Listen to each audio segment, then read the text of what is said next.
Assalamualaikum warahmatullahi wabarakatuh. Nama saya Muhammad Aan Kunaifi dari Prodi IAT kelas C2 Fakultas Usuluddin, mahasiswa Winsa.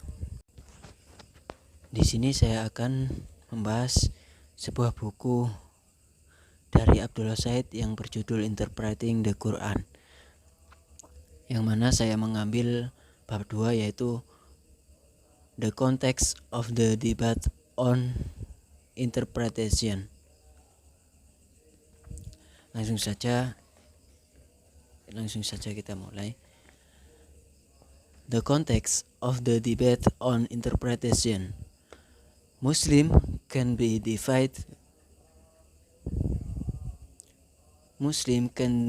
divided into three broad categories as far as their responses to the challenge posed to Islam by modern ideas, institutions, and values are concerned. The first category sees no need to change 24 centuries of tradition and regards any modernization of the understanding of religions as tantamount to a mortal blow against Islam. The second feels that opposition to change is unwise and counterproductive if Muslims are to be active participants in the modern world. Konteks perdebatan tentang interpretasi. Muslim dapat dibagi menjadi tiga kategori besar sejauh tanggapan mereka terhadap tantangan yang ditimbulkan terhadap Islam oleh ide-ide modern, institusi, dan nilai-nilai yang bersangkutan. Kategori pertama melihat tidak perlunya mengubah tradisi selama 14 abad dan menganggap setiap modernisasi pemahaman agama sama saja dengan pukulan mematikan terhadap Islam. Yang kedua, merasa bahwa oposisi terhadap perubahan tidak bijaksana dan kontraproduktif jika umat Islam ingin menjadi peserta aktif di dunia modern. They present Islam in a way that suits people living in the modern period, but do not go as far as significantly altering traditionally held Islamic ideas, institutions, and values. The third category wants to represent Islam by questioning key aspects of the tradition, ignoring what is not relevant to the modern period, while emphasizing what is relevant and attempting to remain faithful to the immutable Quranic ethos, objectives, and values. Mereka menyajikan Islam dengan cara yang sesuai dengan orang-orang yang hidup di zaman modern, tetapi tidak secara signifikan mengubah ide, institusi, dan nilai-nilai Islam yang dipegang secara tradisional. Kategori ketiga ingin menghadirkan kembali Islam dengan mempertanyakan aspek-aspek kunci dari tradisi, mengabaikan apa yang tidak relevan dengan periode modern, sambil menekankan apa yang relevan dan berusaha untuk tetap setia pada etos, tujuan, dan nilai-nilai Al-Quran yang abadi. Mungkin masalah. Perhaps the most important issue for Muslim is how a Muslim of the 21st century should relate to the Quran, the holy scripture of Muslim, and the most important text on which Islam is based. Since the Quran for Muslims is the word of God and remains the prime source of authority for Islam, ethical and legal system, Muslims make consistent efforts to relate it to their contemporary concerns and needs. Mungkin masalah yang paling penting bagi umat Islam adalah bagaimana seorang muslim abad ke-21 harus berhubungan dengan Al-Quran, kitab suci umat Islam, dan teks terpenting yang menjadi dasar Islam. Karena Al-Quran bagi umat Islam adalah firman Tuhan dan tetap menjadi sumber otoritas utama bagi sistem etika dan hukum Islam. Umat Islam melakukan upaya yang konsisten untuk menghubungkannya dengan keprihatinan dan kebutuhan kontemporer mereka. In the process, many questions are asked that are as challenging as their answers. Such questioning should be considered an essential part of modern Islamic thought and an important positive contribution that may bear fruit in time. Dalam prosesnya, banyak pertanyaan diajukan yang sama menantangnya dengan jawaban mereka. Pertanyaan semacam itu harus dianggap sebagai bagian penting dari pemikiran Islam modern dan kontribusi positif penting yang mungkin akan membuahkan hasil pada waktunya. The fact that difficult questions are being asked now provides a strong basis for further work in this area. This chapter explores first the development of the tafsir tradition and then the context in which rethinking of the interpretation of the ethical legal content of the Quran is taking place today. It is a stepping stone to a more detailed discussion in the rest of the book. Dan fakta bahwa pertanyaan-pertanyaan sulit diajukan sekarang memberikan dasar yang kuat untuk pekerjaan lebih lanjut di bidang ini. Bab ini pertama-tama mengeksplorasi perkembangan tradisi tafsir dan kemudian konteks di mana pemikiran ulang tentang penafsiran konten etika hukum Al-Quran berlangsung saat ini. Ini adalah batu loncatan untuk diskusi yang lebih rinci di sisa buku ini. Overview of the classical tafsir tradition. Tinjauan tentang tafsir klasik dan tradisinya. A rudimentary tafsir tradition began to emerge during the Prophet Muhammad's time. The Quran says that one of the functions of the Prophet was to explain the Quran. However, there is debate as to whether the Prophet ever provided explanation for the entire Quran. Little of the Prophet's own interpretation of the Quran was recorded, and much of this exists only in a form that we may call practical exegesis.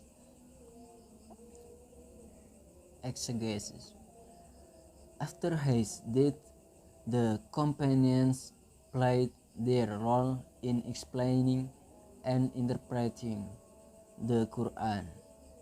Even though the number of companions was rare, only a few reported reportedly contributed directly to Quranic exegesis. They included the first four Rashidun Caliph, Abu Bakar, Umar, Uthman, and Ali, as well as Abdullah bin Mas'ud, who settled in Iraq, Ubay bin Ka'ab in Madinah, Abdullah bin Abbas in Mecca, and Zaid bin Thabit in Madinah. Yang belum sempurna mulai muncul pada masa Nabi Muhammad. Al-Quran mengatakan bahwa salah satu fungsi Nabi adalah menjelaskan Al-Quran. Namun ada perdebatan apakah Nabi pernah memberikan penjelasan untuk seluruh Al-Quran. Sedikit dari interpretasi Nabi sendiri tentang Al-Quran tercatat, dan banyak dari ini hanya ada dalam bentuk yang kita sebut penafsiran praktis setelah kematiannya. Para sahabat memainkan peran mereka dalam menjelaskan dan menafsirkan Al-Quran. Meskipun jumlah sahabat besar, hanya sedikit yang dilaporkan berkontribusi langsung pada tafsir Al-Quran. Mereka termasuk 4 Khulafaur Rasyidin. Pertama, Abu Bakar, Umar, Uthman, dan Ali, serta Abdullah bin Mas'ud yang menetap di Irak, Ubay bin Ka'ab di Madinah, Abdullah bin Abbas di Mekah, dan Zaid bin Thabit di Madinah. Para sahabat yang terlibat dalam tafsir memiliki beberapa sumber. The companions who engaged in exegesis had several sources for understanding and interpreting the Quran. Parts of the Quranic text that explain other parts, information rectified form the prophet, both oral and praxis, and their own understanding of what the Quranic text mean. They were also familiar with the language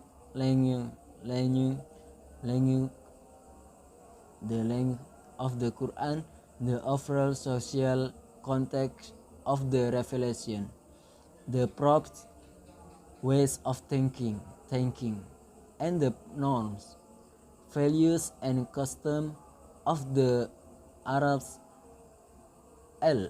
all of which provided them with a unique basis for making sense of the Quranic text within the overall framework of the emerging established practice of the Muslim community. Memahami dan menafsirkan Al-Quran bagian dari teks Al-Quran yang menjelaskan bagian lain. Informasi yang diterima dari Nabi, baik lisan maupun praktis, dan pemahaman mereka sendiri tentang apa yang dimaksud dengan teks Al-Quran. Mereka juga akrab dengan bahasa Al-Quran, konteks sosial keseluruhan wahyu, cara berpikir Nabi, dan norma-norma, nilai-nilai, dan istiadat orang Arab yang semuanya memberi mereka dasar yang unik untuk masuk akal. Teks Al-Quran dalam kerangka keseluruhan praktik mapan yang muncul dari komunitas Muslim. The need for interpretation of the Quran insurance why the second generation of Muslim known as successors Tabi'un, who were a more heterogeneous group. They included children of the companions brought up within the new religious Islamic environment, and Arabic speaking and non-Arabic speaking converts to Islam. Also, the wider the gap between their era and the time of the Prophet, the stronger the need to address questions of exegesis of the Quran with the successors based in location such as Medina, Mecca, and the area now known as Iraq. This location began to develop proto-tradition of local exegesis around the teaching of the respective companions residing there. Kebutuhan akan penafsiran Al-Quran meningkat dengan adanya generasi kedua Muslim yang dikenal sebagai penerus tabi'in, penerus 5 tabi'in, yang merupakan kelompok yang lebih heterogen. Mereka termasuk anak-anak para sahabat yang dibesarkan dalam lingkungan agama Islam baru, dan mu'alaf yang berbahasa Arab dan non-Arab yang masuk Islam. Juga semakin lebar kesenjangan antara zaman mereka dan zaman Nabi, semakin kuat kebutuhan untuk menjawab pertanyaan-pertanyaan penafsiran Al-Quran dengan cara penerus yang berbasis lokasi-lokasi seperti Madinah, Mekah, dan daerah yang sekarang dikenal sebagai Irak. Lokasi-lokasi ini mulai mengembangkan tradisi-tradisi tafsir lokal seputar ajaran masing-masing sahabat yang berada di sana. Sekarang saya izin untuk menjelaskan dari teks tersebut.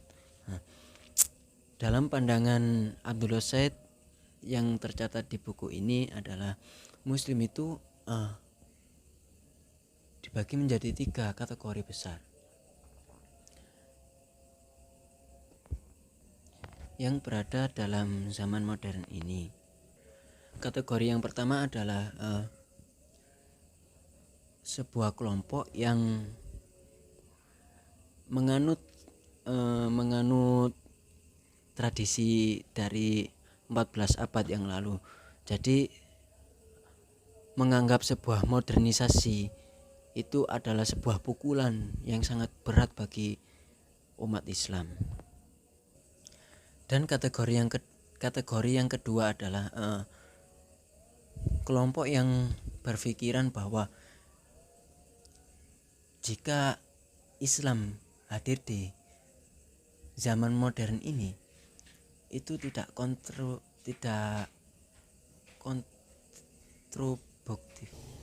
kontraproduktif.